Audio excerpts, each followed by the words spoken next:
A'udzubillahi minasyaitonirrajim.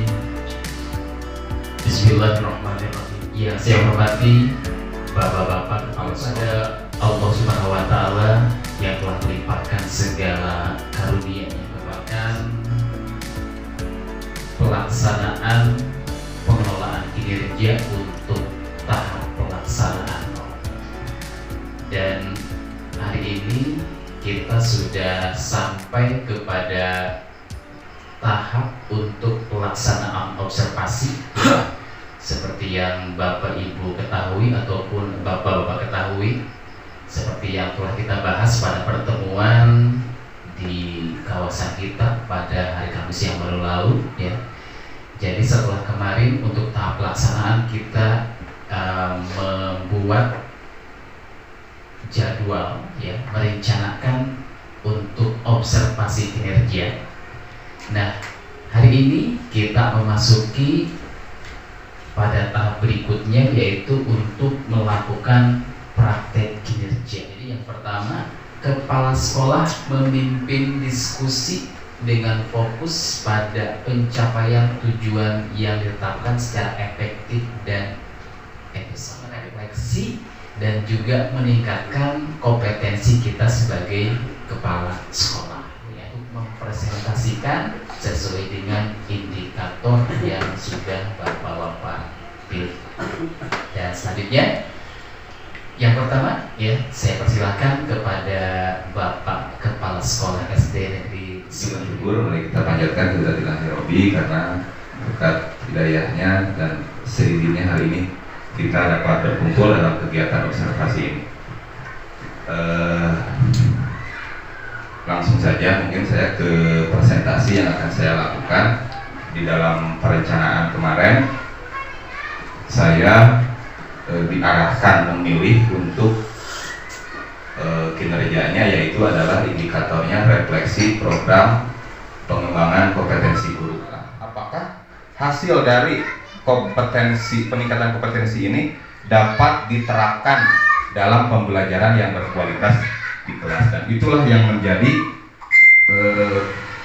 tujuan utama dari pengembangan ini adalah nantinya berpusatnya endingnya itu ke anak didik supaya mendapatkan pembelajaran berkualitas dan menghasilkan peserta didik yang berdasarkan hasil umpan balik yang Bapak berikan. Saya nanti tindak lanjut yang saya akan lakukan ke depannya adalah Bapak Ibu nanti ketika di awal pelajaran di dalam penyusunan ARKAS menyusun kebutuhan Bapak Ibu guru yang diperlukan dalam pembelajaran. Jadi nanti anggaran untuk itu akan dialokasikan di ARKAS di periode berikutnya.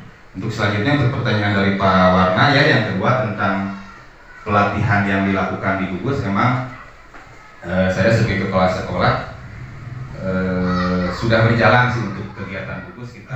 Modul ajar, cuman ya sudah kalau kita misalnya sulit untuk gimana ini sekarang membuat rencana pembelajarannya, kita tinggal klik, tulis, klik rencana atau LPP untuk kelas berapa, itu nanti akan muncul contoh-contohnya.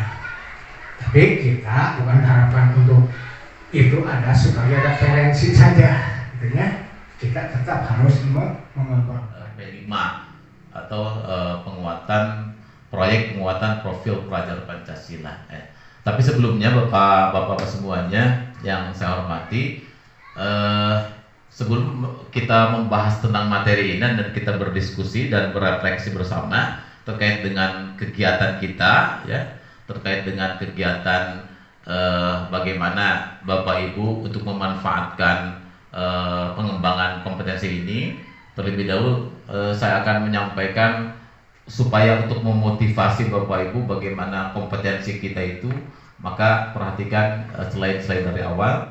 Yang pertama, kompetensi pedagogik. Lanjut.